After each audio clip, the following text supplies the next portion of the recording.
He's mute, he doesn't speak, and he wears a wig because we're assuming that he doesn't have any hair. So Salmon was in an accident. At least we think he was. But for some reason, he keeps his arms covered and he wears a mask. We're not really sure because there's not a lot known about Salmon. He doesn't like to talk about those kind of things.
Hi, I'm Kevin Stark, curator of the Toy and Action Figure Museum, and I'm going to show you how we get started here at the museum every day.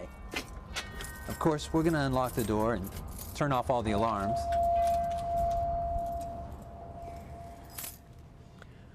Ooh, it's nice and quiet in here now, but it's soon going to totally come to life. One of my favorite spots in the whole museum. Okay, we got to turn all the TVs on, okay? So we get this guy going here, which I think today is showing. My name's Kevin Stark. I am from Pauls Valley, Oklahoma. We are in Pauls Valley, Oklahoma. Pauls Valley, back in the day, I've seen the pictures. It was unreal. It was a wonderland. A thriving small town right in the middle of Oklahoma. How would I describe Pauls Valley? Roots for me. Family, community, home. And Pauls Valley is just a quiet little town where everybody's friendly. Most people know everything. We watch out for each other. We take care of each other. It's just it's a great place to live and really a great place to raise a family. Honestly love living here. I love how slow it is. I love our community that we've built around ourselves. You know, we have this bond, this community, and I love that. I like the feeling of community. That's why I love Pauls Valley. So, there's a lot of history here. The biggest thing I think that Kevin has done for Pauls Valley has been this Toy and Action Figure Museum, because it has brought an international spotlight onto this small community. Kevin is truly a Renaissance man. He paints, he does all of the medium, he's a musician, he's an engineer. He's always trying to figure out how to make something better. A picture of me as a kid. I was 3. So because it's not... Aquaman's holding on to it.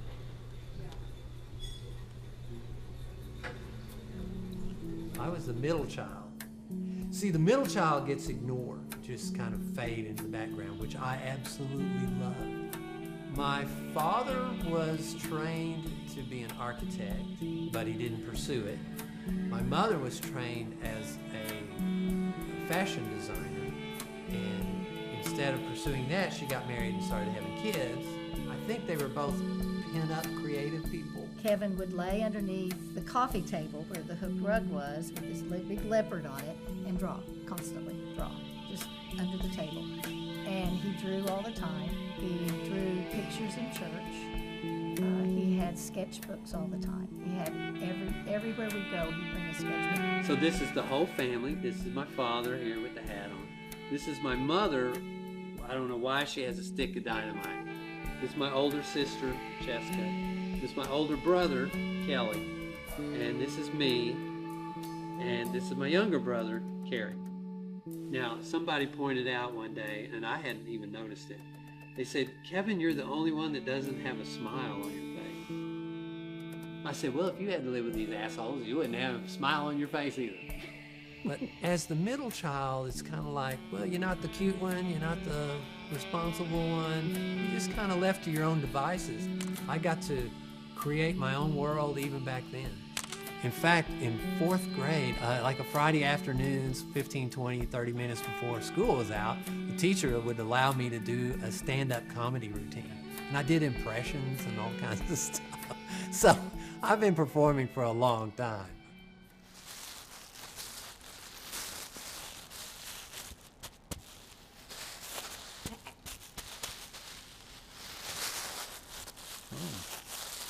Making me a D cup.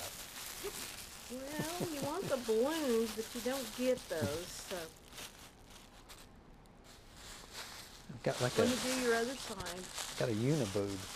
well, you kind of need that. My name is Sally Cloud. Cloud like the clouds in the sky, but no S.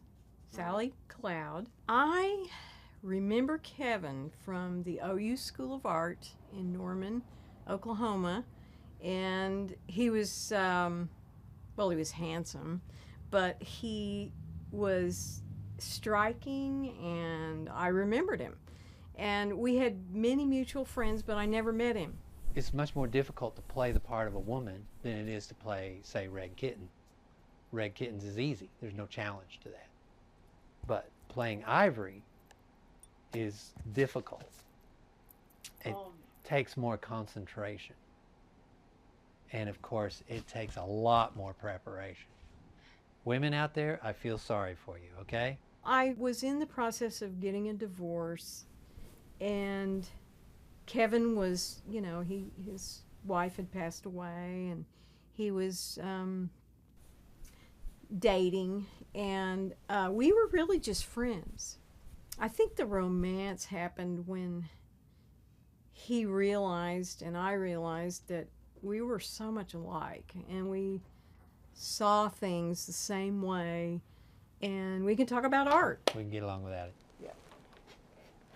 Now what? Well, now, Lipstick? you want to put it on? You want me to? If you're going to do that. See what I have to work with? All right, here we go. Open. Let me do it.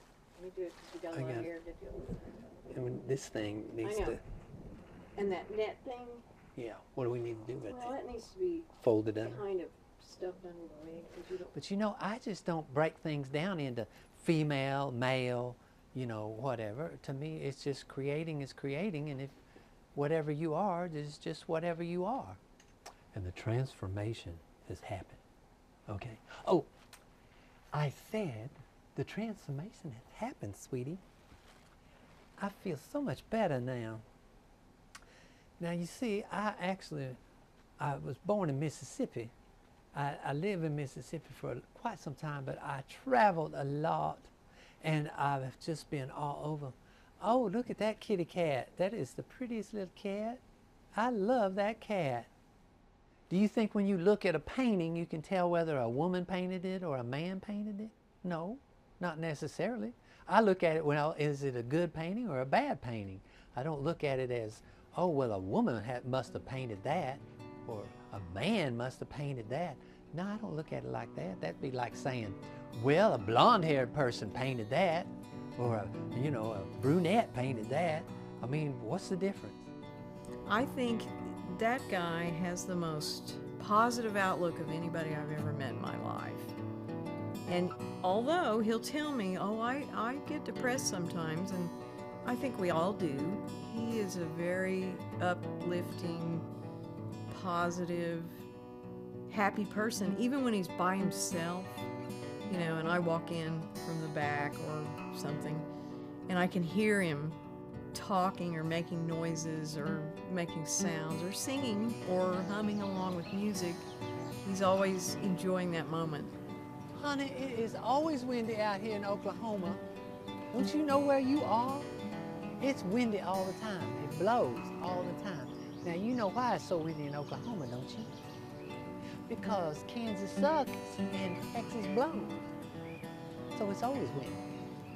Okay, now if we're quiet, we might be able to see some birds out here, because this is where I come to photograph birds that I can paint later. We've got robins and blue jays and sparrows and wrens. I like the little wrens. They're just the cutest little things, they're little things. Crows, we got, oh yeah, honey. See, there's the peanut gallery over there. She's telling us all about it. Tell us about the crows, sweetie. Well, I feel fortunate that I get to watch the Kevin Stark show every day. You've seen him. He'll go into these characters just on the spot. He'll have all these jokes. He has you laughing, you know. I mean, I love the Kevin Stark show. Wow. Help me. There we go. Watch out now. Look at that. Look, if I'm gonna let go of this, it's gonna slap you right in the face, boy. See, now?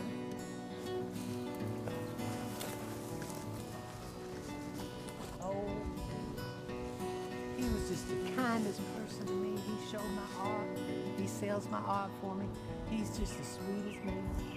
I'm telling you, if he wasn't already spoken for, I'd be getting after that boy. You like Sally? Sally's sweet. Yeah.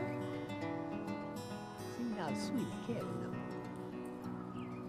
Let's see what we can see with the high-powered lens. You get close to nature, you get close to God. Am I happy in life? Look at me, honey. I am the epitome of happy. What are you talking about? I'm happy all the time. Ain't she just a doll? You know what I mean. She's a little hard to understand sometimes, but you're a little hard to understand.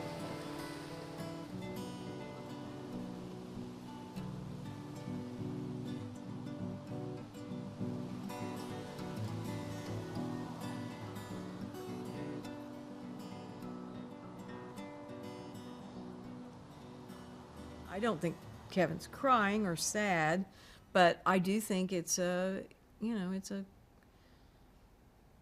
cloak, it's a shield, it's you make people laugh and they relax. I think he does have, a sadness. It's really not his style, and he'd much rather crack a joke. Oh my God. Tears and sorrows, I'm gonna cry. Smile and maybe tomorrow you'll find that love comes shining through if you just smile. Kevin is my brother. He is 5 years younger than I. I'm the oldest, with 3 younger brothers, Kelly, Kevin, and Carrie. I was spoiled. I was definitely spoiled, yes. It was great. I had a bedroom by myself, and they had a room with all 3 boys, had the same bedroom, all 3 next door to mine. Whenever the word work came up, Kevin disappeared. When Dad would come home and change into his khakis from his suit, Kevin knew there was going to be work in the yard or washing a car, and he would either hide or go to the neighbor every time. So he was drawing or reading comic books.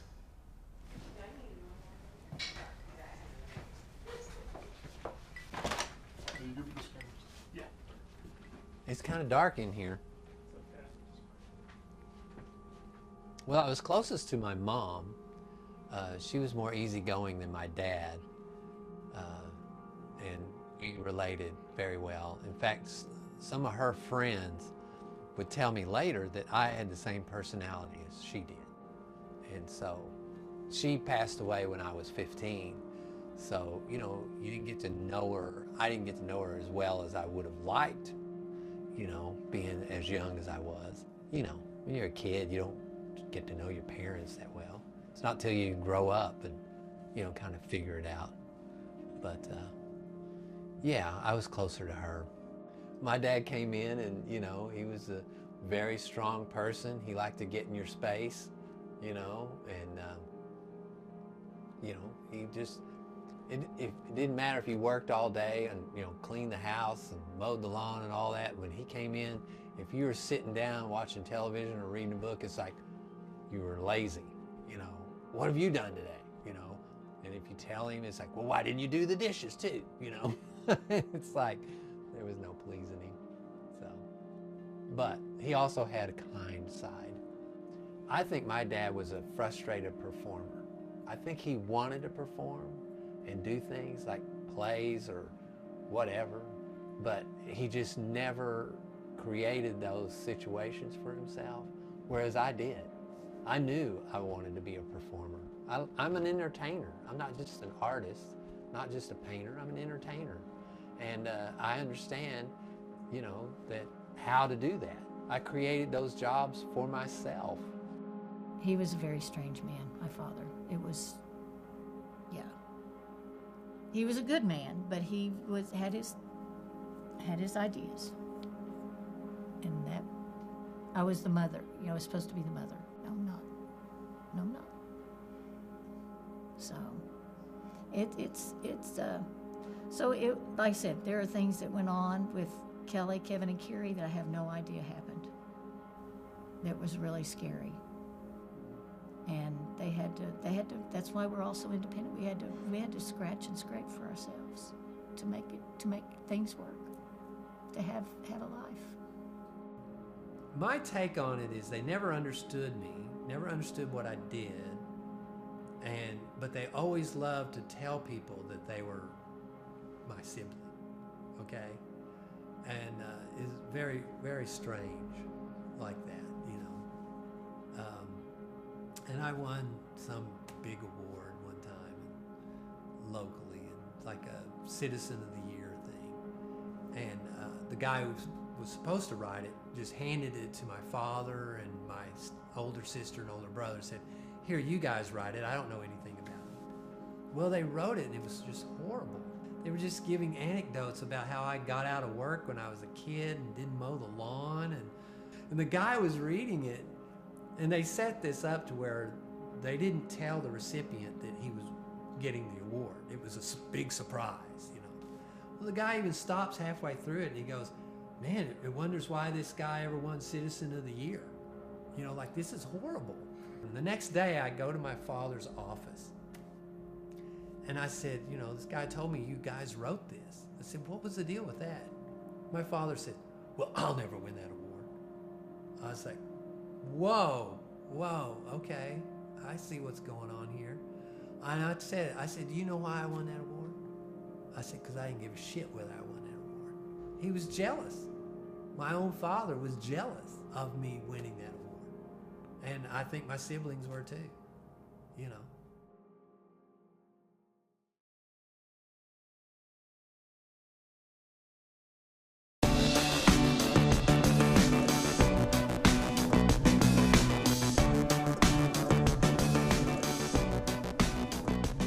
A lot of people will come from it, all over the world to see the Toy Museum, and we'll be setting up, I'll be setting up the guitar in here, and Kevin will come strolling in with like 5 people, and he's like, they were at the museum, and I told them about the band, so they're gonna come see us tonight. So it's all kind of intertwined, but people come, you come for the Toy Museum, and you stay for the Squeaky Burger, so it's all ends up being mixed together into one big thing. But yeah, most of the Oklahoma public think it's either Kevin Stark the painter, Kevin Stark the musician. So it's weird to know people who know Kevin Stark, the guy who does all that stuff. Okay, tonight's movie. For those of you who don't know what we do soundtracks to movies that don't exist. Tonight's movie is Tiger Boy and the Condors of Peru. Condors of Peru. Inspired by Miss Mary Gowan. I have 4 other members in the band, and the band has changed members a lot. It originally started in 1997 and was just an excuse for people to get together and drink beer and make music. Unbeknownst to the world, Tiger Boy, a seemingly normal house cat, has saved the earth countless times. Many times he has fought off subterranean monsters, mutant sea creatures, and even alien invasions. Now, Tiger Boy finds himself in Peru, in front of 3 giant condors, their wings outstretched so far that they block the sun. One of the condors speaks. "Oh, great and mighty Tiger Boy, there has come to these mountains a terrible creature, Django the Jungle Cat." Well, my band, we became Squeaky Burger because we wanted a sense of humor about the name, and we didn't want people to be able to immediately tell what kind of music we play. We do soundtrack music for Mexican movies that haven't been made yet, and we've also expanded recently into doing Canadian movies that haven't been made yet, and they'll never be made. Like the band, for example, Squeaky Burger started out with Kevin works in a studio, and then Friday nights was to blow off steam. It was just, whatever local high school kids and, the young people who were just hanging out, showing up at the studio, and it's like, well, hey, let's play some music. And so that's how the whole improv music thing got started. It was just a way to blow off steam, but he included, all these sort of young and outsider people who may not have been included in the art scene before that. I also stuck instruments in the hands of people who knew nothing about playing music and showed them how to play something, and they became part of the band.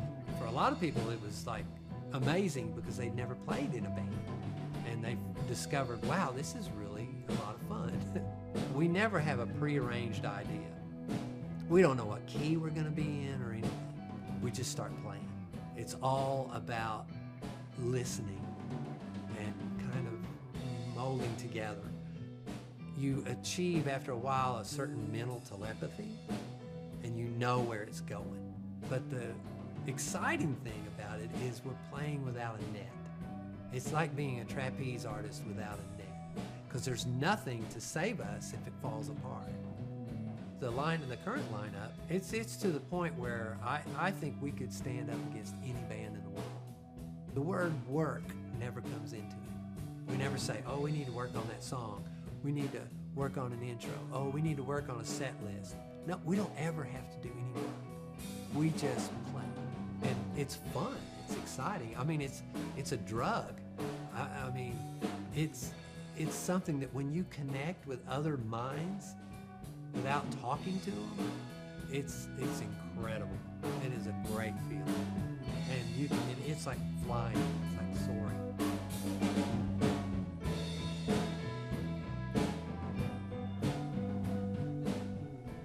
I actually first met Kevin when I was in school. He actually would go to schools and teach kids how to draw. It definitely inspired me. I think more inspiration was like somebody local did something big. For Kevin to be able to come to our schools, I was like, almost like a celebrity status, for me. And so, yeah, I think it was a driving force as far as knowing that it doesn't matter where you are, just continue to do your art and continue to push it out there, and eventually it'll be seen. For a lot of people, they go to the Toy and Action Figure Museum. But for a lot of these guys, they walk in the door and all of a sudden it's 1984 and they're 12. And to watch these guys just turn into children again, it's a magic place.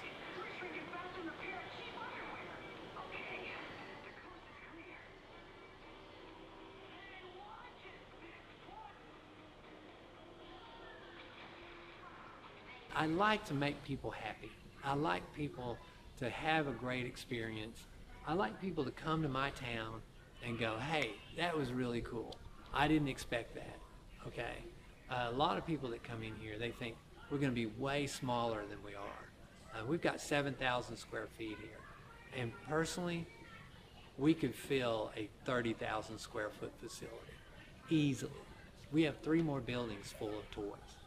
We're a nonprofit organization. We were actually built by the citizens of Pauls Valley. Everybody kind of pitched in and helped build. They helped paint walls and, you know, all kinds of stuff. It's best if you get involved with people that also have weird collections. My wife collected Santa Claus figures. She had over 1,000 Santas. My collection grew tremendously with her help. And then she passed away in 2010. And she helped build this place in 2005. It's really strange because it seems like we just opened, you know? Doesn't seem like 20 years. And it took us 5 years before that to get the place all built and put together. So it's been 25 years I've been, you know, dealing with this stuff. But I love it. It's been a great thing. And it's really helped the town. You know, we're really on the map. If you Google Pauls Valley, whatever, Pauls Valley, Oklahoma, we pop up. Well, I have lines that I worked on that I really love. The Zorro line, and did that for an Italian company. The Toxic Crusader line was great. I enjoyed doing that. There's just lots of different stuff. Anything that interferes with my ability to make art goes. It's gone. You know, I don't need that. So I just want to do art, music, and create. Just create. Whether it's designing, you know, places like this, or like when I design my restaurant or stuff like that, I love to do that. I like to create stuff. And so anything that inhibits that or gets in the way of it, you know, no, don't want to do that.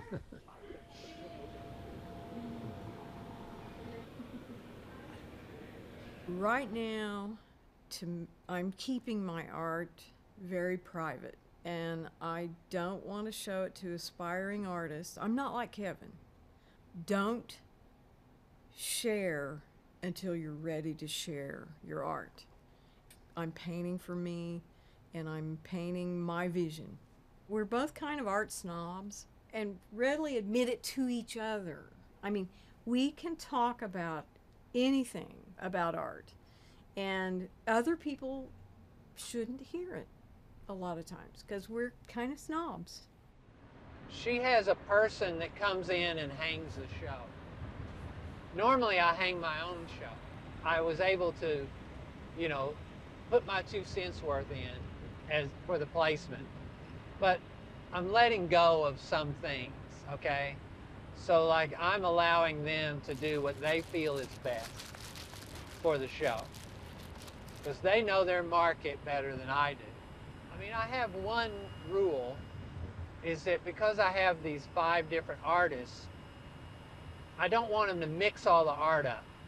I want you to keep it, you know, basically this artist is here and this one is there and this one is there, you see, so that it makes sense to the viewer, because I've done it both ways. And if you mix all the artists up together, then people have a hard time understanding.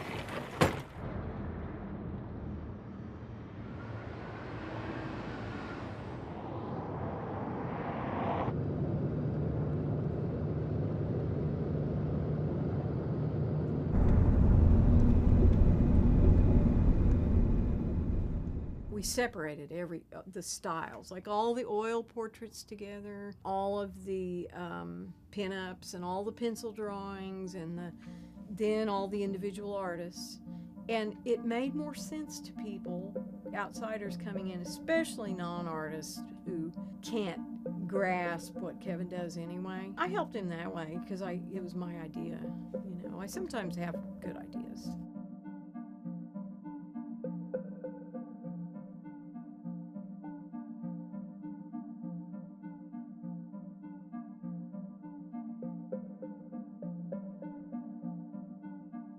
They don't understand that one artist can create so many different styles of art, and that they are all still quality. Most artists spend their whole lives honing one style, doing one style, one a lot of times one subject matter, and that they spend their whole career just doing that. I don't do that. I do a lot more than that. And I judge it by whether I feel like it's good enough to show. It's got to be top quality. And if I'm not totally into it, it's not going to be top quality.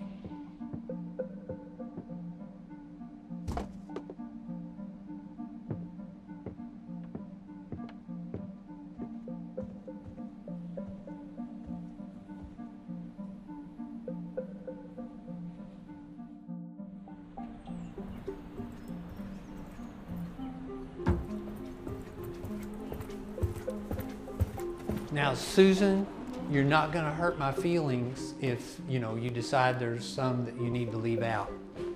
Okay? So,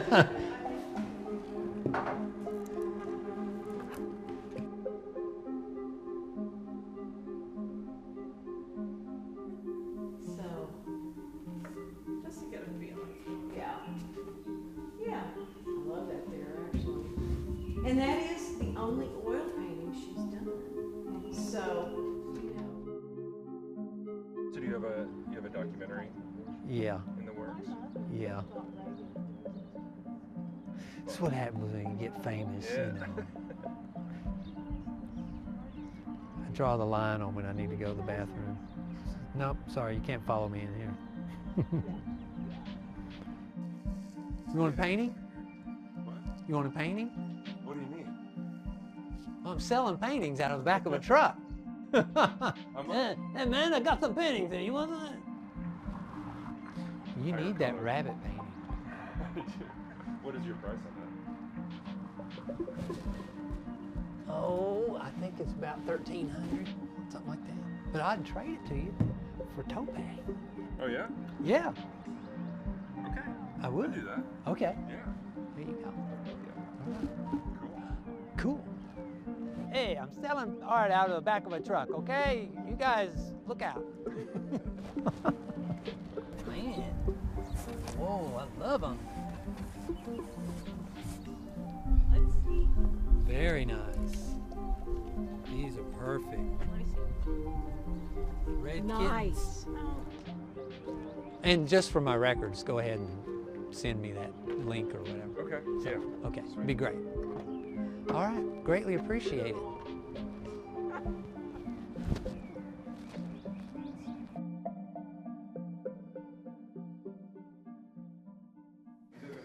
I do a lot of different styles of art and in different mediums, and I hit upon the idea that, well, when I would have a one-man show, people would say, well, is this a group show? Because this looks like a lot of different people.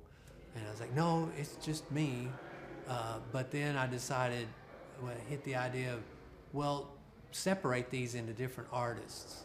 So I have an artist that paints lifelike versions of birds, one that does very cartoonish type work, one that paints abstract paintings of thunderstorms at night, one that's a pop artist that does just this red cat all the time. And then myself, I do more like portrait type work. Honestly, the first time I saw the work, I didn't like it at all. But he's also, as you well know, he's a performance artist, and that's part of his gig as well. I don't think there's anyone quite like him here. The pop art that he does, that's not a real big, the genre for me, I don't really particularly care for it. But the more I got to see his work and how versatile he is, I've changed my mind. As far as, Kevin joking and about his artwork, don't mistake it, he's dead serious when he does it. Everything I do starts as a joke, okay? I'm usually just kidding around, and then bang, an idea comes out of it, and then it becomes a thing. Like Starkology, when I created my own mythology, it started as a joke. What if there was a god of washers and dryers, What would that look like? What does the god of coffee look like? And I got really into it and enjoyed doing it. And so now I see Starkology as the latest entry in entertainment religion. I'm selling a spiritual experience. So, you know, are you paying too much for spiritual experiences? Switch to Starkology and save up to 15%. Do this. Oh shit, what did I do? Oh, there it is. Okay. Wow, that was interesting. Okay. Ooh, love it.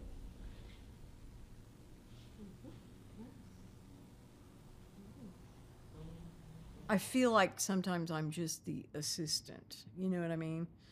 And I probably shouldn't have said that, but so you can get rid of all that. He really does support me. He really does. And he really does appreciate me. And, you know, he acknowledges that I am smart about some things, you know. So it means a lot because he's not a typical male who can't handle, you know, females with too much power. So I guess the first thing is we've got to pull my hair back. You should have a little. A tie? Yeah, you should have. I'm not seeing one. They're in the bathroom. Well, I know, but we always should. Just go get one out of the bathroom. Okay. Just checking, cause.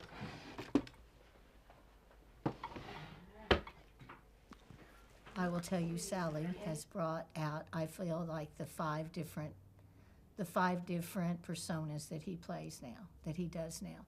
I think Sally helped bring all that to the forefront in guiding him. First, I was afraid that it might hurt me that I'm all these different people, but then it became a selling point. What do these 5 artists all have in common? They're one guy.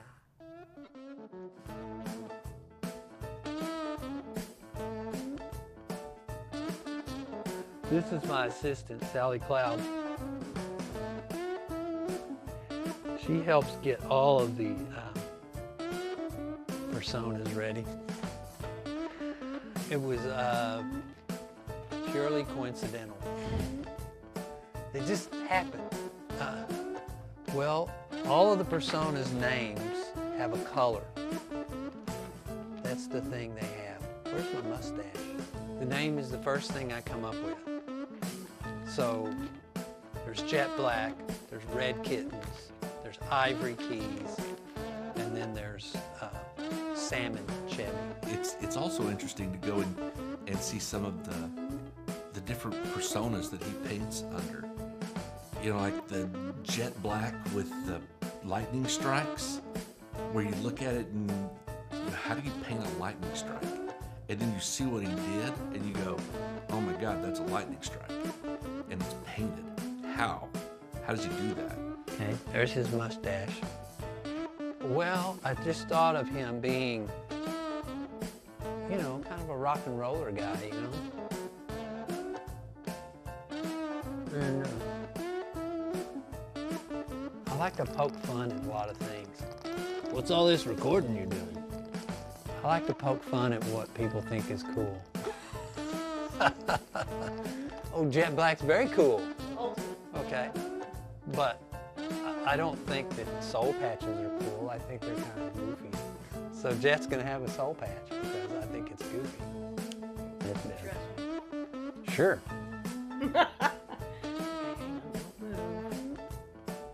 Now then, you see, Jet, you have to jut your jaw out. He's got that kind of underbite thing going on. And then the more you talk, the more you get into the character. And it helps to have all this stuff on to get into the character. So then, well, he's got to be a bit more New Jersey-eyed. You guys, you know, he's a little rough, a little gruff. He's not so concerned about offending people or anything like that. But he's a nice guy, you know. He's a cool dude. But he's just more interested in painting and when he plays in his rockabilly band. You just get into the character. You gotta just kind of forget about who you were and become who you are. Oh hell, that's almost philosophical. I mean, he's not usually that way. I'm not usually that way. What the hell? I need a burger and a beer.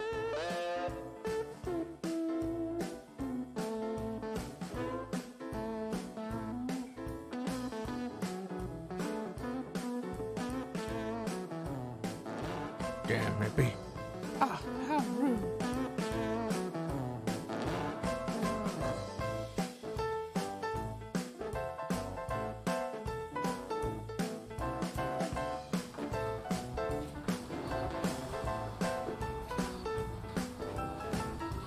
Where's that Kevin at?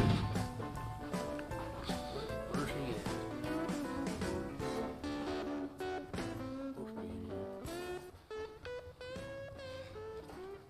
Kevin, where you at?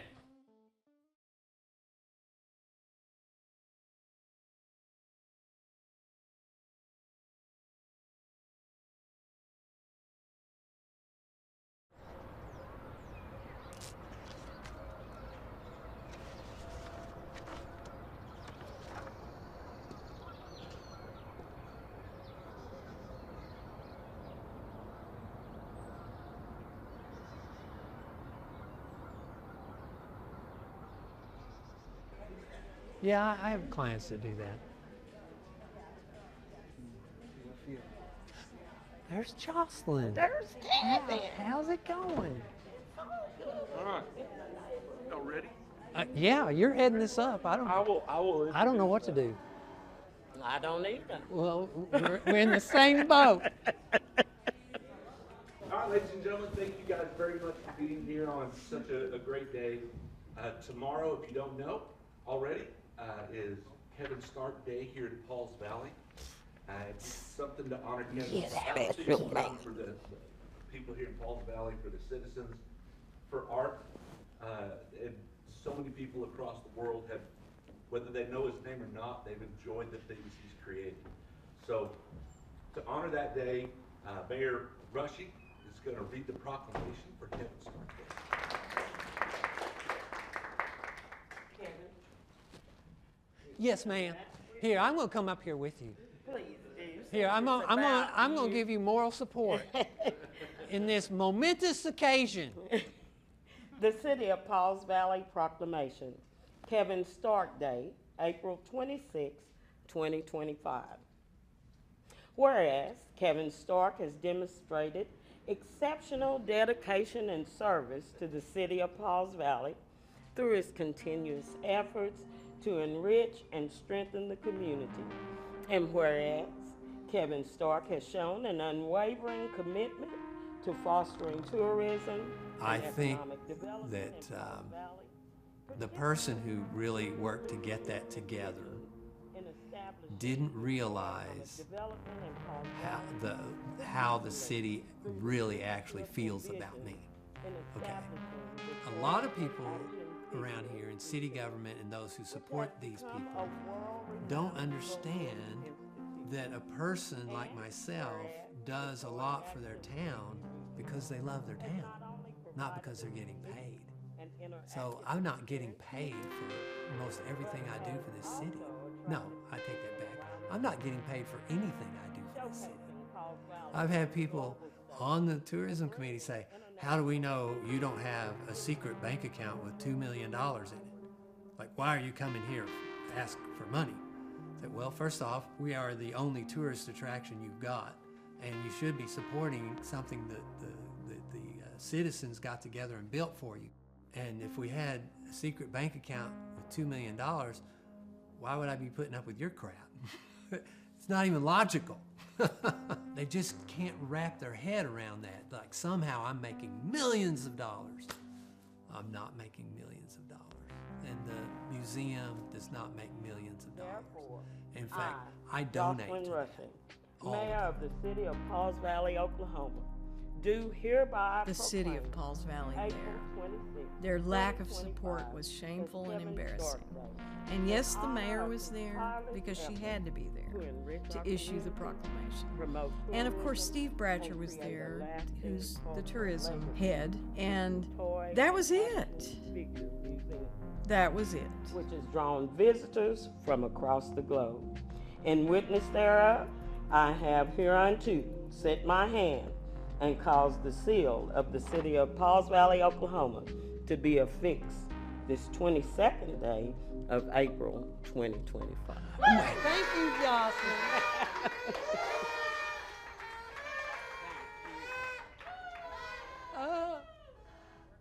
Okay, thank you, and I appreciate all this stuff. But there's two people here that really need to be thanked for a lot of the museum and all that. Lenny Brumley, you, Mr. Lenny Brumley. Because this guy and I are the ones that designed that museum and put the ideas together and all that. He doesn't get near the credit that he needs for doing what he did. Take a bow, take a bow. And the other person is Miss Della. Della Wilson was our first director and one of the driving forces in getting the museum going and started and out there. So she was a very, very important part of the museum. And then there's another person that I'd like to thank, and actually this day really should be dedicated to Tiger Boy. Because frankly, I get all my ideas from Tiger Boy. I feed him Friskies, he feeds me ideas, okay? So really, this should be Tiger Boy Day tomorrow, because without him, I would be nothing.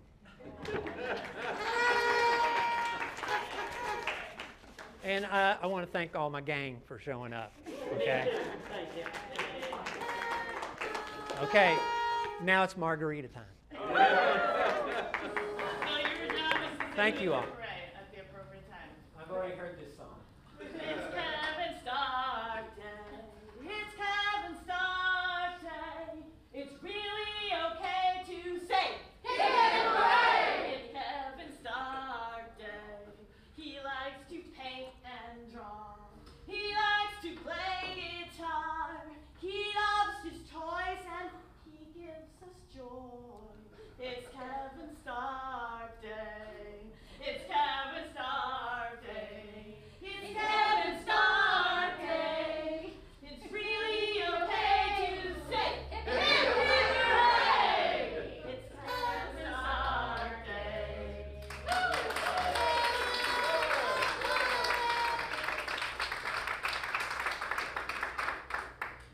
Okay, it's time to visit or do whatever you want, but I got stuff to do.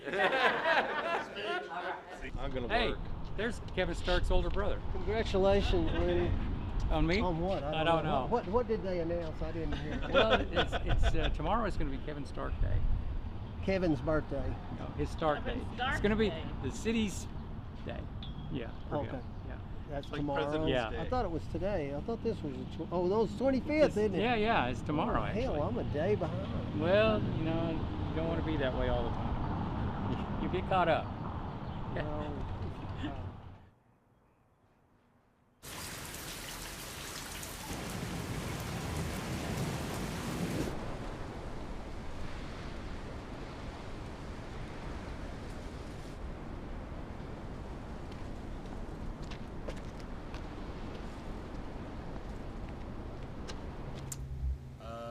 What's Kevin Stark Day?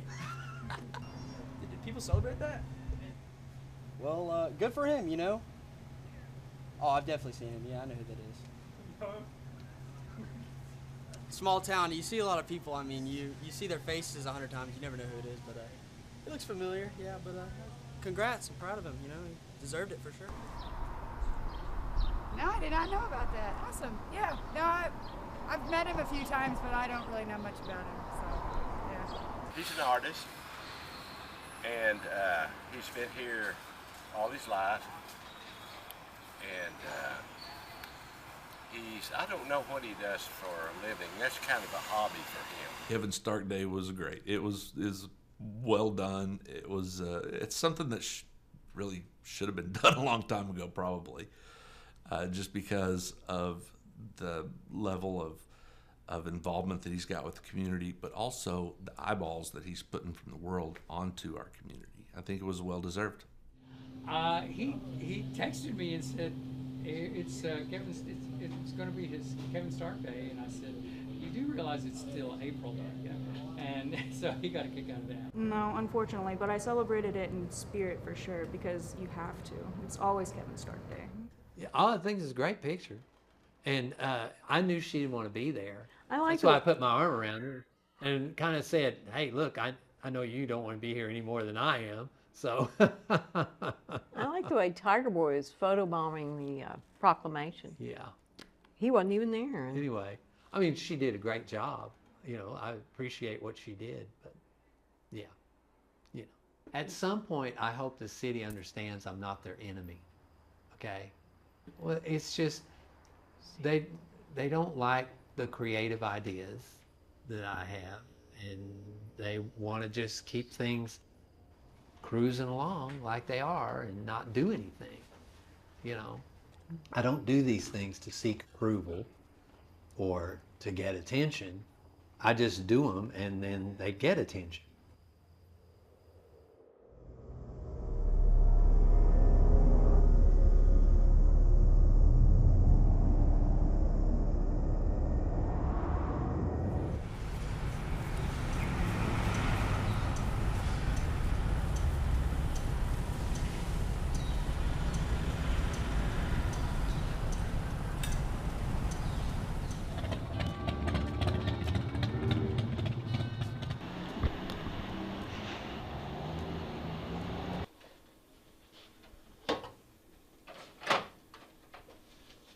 Call you when he's got those programs Oh, ready? it'll be ready tomorrow. Okay. Up tomorrow. Okay. That'd be cool. All right. See you then. Have Appreciate a good day. You too. See you guys later. All right.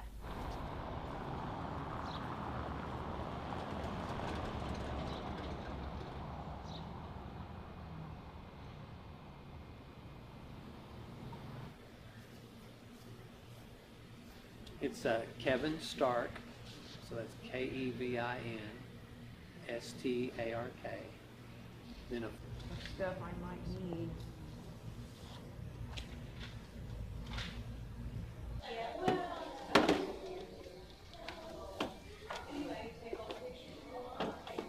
Surprise visit in July, so we've got to get these picked up. So you just let us. we've got some over there. Oh. This is Sally Cloud. Hi. This is my, what is it? Oh, I'm sorry. My number one assistant. Ah, Number one everything. is that what I am? Is that what you are? Well, what are you? I'm not sure. You're not sure?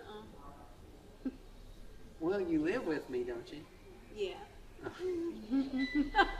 Don't you? What else do you do? You help me at the museum, you know, you help me at my gallery, you help me with all my shows. Yeah. You do all that. I'm your number one assistant. You're my number one guy. Sally is a magnificent artist in her own right. Thank you. I bought one of her paintings before I really knew her for $1,000. Yep. That's how much I like her art. Thank you. She has even taught me a thing or two. I know that's hard to believe. Yeah. Yeah. But He lies.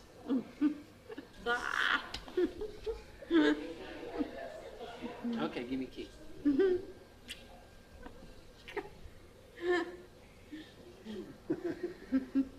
C is responsible for everything. Yeah, that I do. that's me. And everything Yeah. I don't do. Clearly. And everything I want to do. And everything I don't want to do. It's all my fault. There, it's all your fault. See? She is so cute. Oh my God. There. There. You're Thank cute. you. I'm cute. I'm cute. I'm cute. I just didn't want there to be any doubt as to who you were and how connected you are to me and how connected I am to you. Okay? There you go. No doubt. Somebody who's always expecting everyone else to be perfect or everything to be perfect? Ooh. Is that what a perfectionist is? What's your definition of a perfectionist? I understand that nobody else is perfect. How's that? So, does that make you super critical? No, it makes me super perfect. Oh, but of course.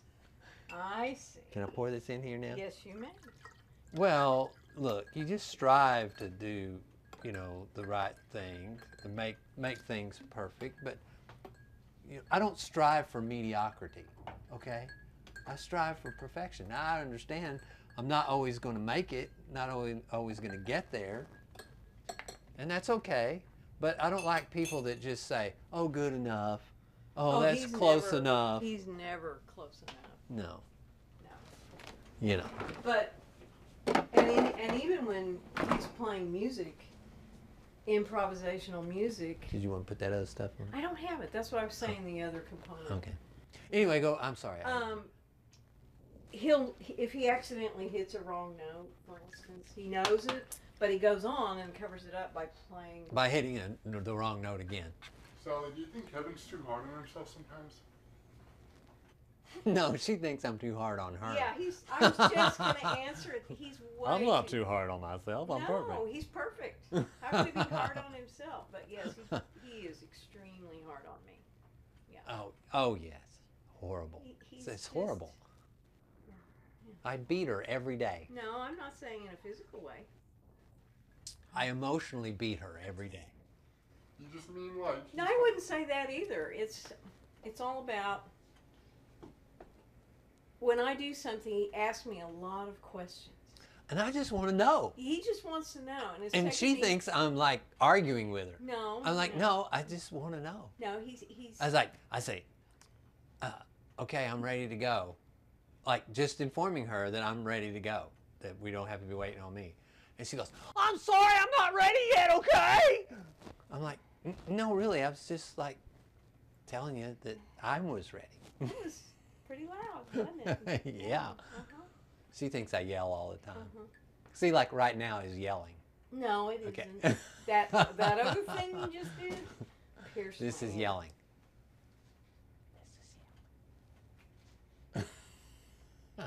She's so cute.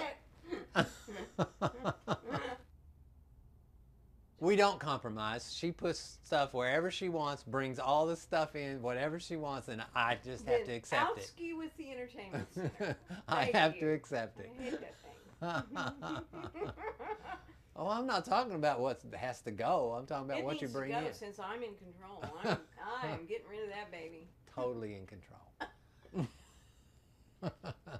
And she has no sense of humor about it because she's going to be mad at me here in about 3 seconds. 3 seconds? A half a second.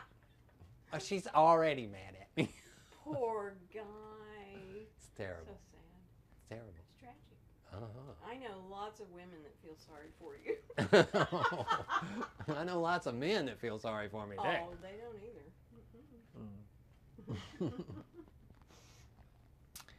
Yeah. We have an art walk here, and this lady who's a friend of mine, she has an art gallery here in town, and she was asking me, well, who is going to be your featured artist at the next art walk?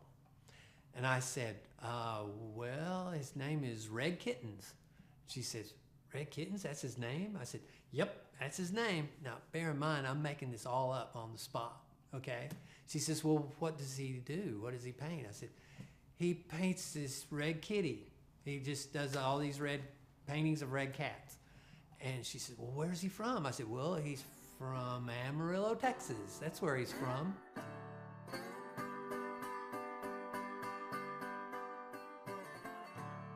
He was the first character I came up with. He's the most natural. He's the most fun. Well, they're all fun. But Red, I don't know. I think I relate the most to Red because Red gets to say a lot of things that Kevin Stark wouldn't say. He gets to do a lot of things I wouldn't do. Red is very liberating. he has very little filter, okay? And I just naturally have more of a filter.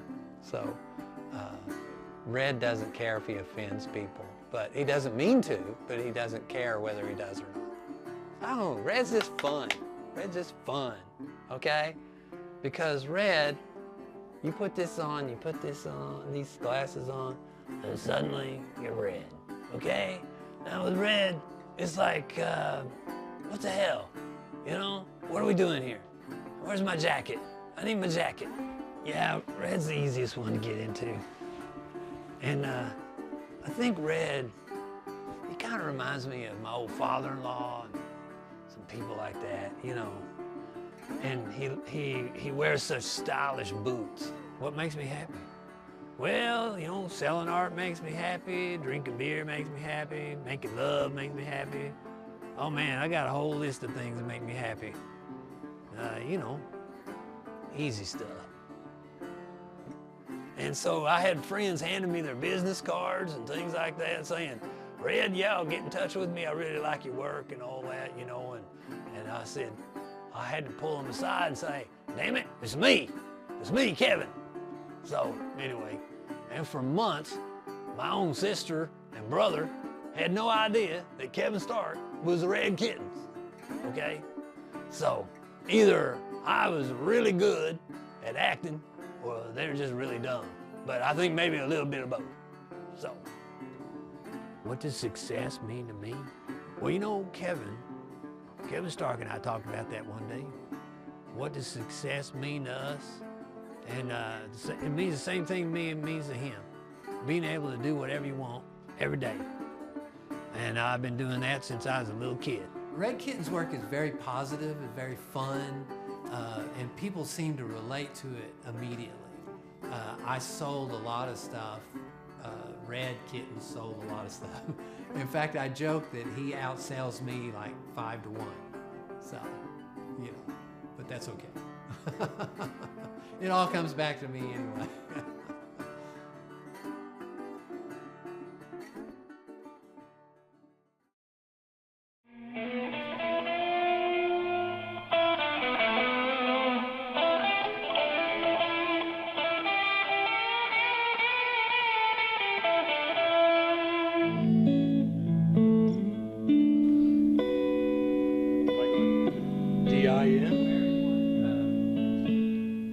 Am I going to be in stereo? Yeah. I never get to be in stereo. I think you're back here, I'm not sure. Oh, so I'm just plugging into the amp? Yeah. Okay. I feel like we've got to be as close as we can on a stage this big, since normally people are like in a room with us. Yeah. Uh-huh. This is weird. Well, you may want to turn and be this way so you can see the band. Oh, good idea. Smart. Okay. That's cool. There's Alan. I don't know, just a thought. But otherwise, yeah, you can't see anything because of this. Right, right. I ordered some of these to put on the backside, but... Do you need one plug? I need 1, 2, I need... Cool. I can go with it. Much better.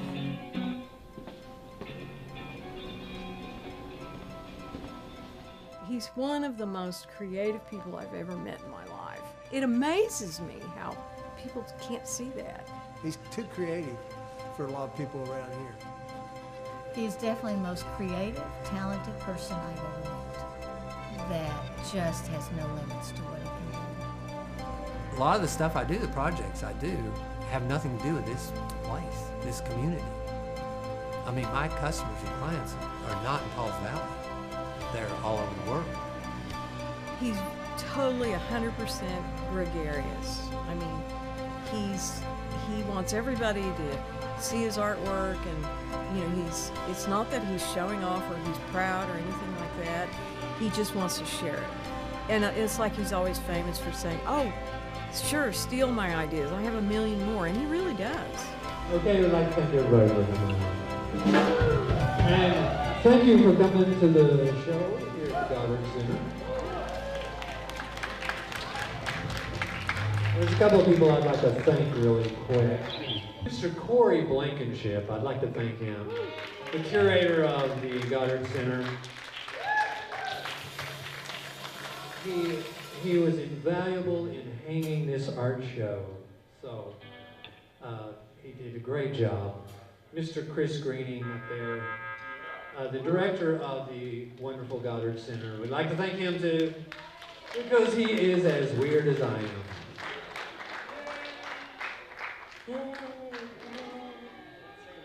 That's saying a lot. Yeah. We'd also like to thank Miss Sally Cloud. Right there. Sally, stand up, please. Please, could you stand up, please? Stand up. Take a bow. Take a bow. Okay. This is wonderful, wonderful. This would not have been possible without the help of Sally Cloud, my partner, my love, right there, sitting in the middle, and she's got to sit there in the middle because I just play to her. I'm sorry, to hell with the rest of you. I just play to her right there. A lot of my art makes people happy. All the Red Kitten stuff makes people happy. I like that. I like to make people happy. You know, I like to entertain people. I am an entertainer. I'm not just an artist, and I'm not just a musician. I'm an entertainer also. And I'm comfortable with that. Just like these interviews we're doing. I'm not scared of the camera, you know, and it doesn't bother me to talk about what I do. I've been interviewed for years. If you're a young artist, a young person, you want to be an artist, you want to make a living in an art, do art. Do finished art. I have young people come in here all the time telling me they want to be a working artist or they want to make a living as an artist, and they've got no art to show me. I'm like, well, how are you going to do that if you don't have any art? They know he's different, but to do what he does, you have to be different. You have to see things that other people don't see. I don't think he's too creative for people around here. I think he's just too creative for most people everywhere. I just think life doesn't have to be quite so serious all the time. And, you know, just go out there and, but do what you want to do, you know, create. If you want to create, create. About it, and I thought, oh yeah, he doesn't slow down. He wastes no time. I mean, he is just pure energy, really. An artist is compelled to do it. An artist has to do it. They don't have a choice. Do I think they're the best representation of me? No, I think they're characters. I think this is the best representation of me. They are just, like I said, they're part of me maybe, but they're just a part. I'm very impatient, you know. I move fast, and to me the world moves in slow motion. I cannot imagine being so slow. I'm Kevin Stark, and in this world, I'm king.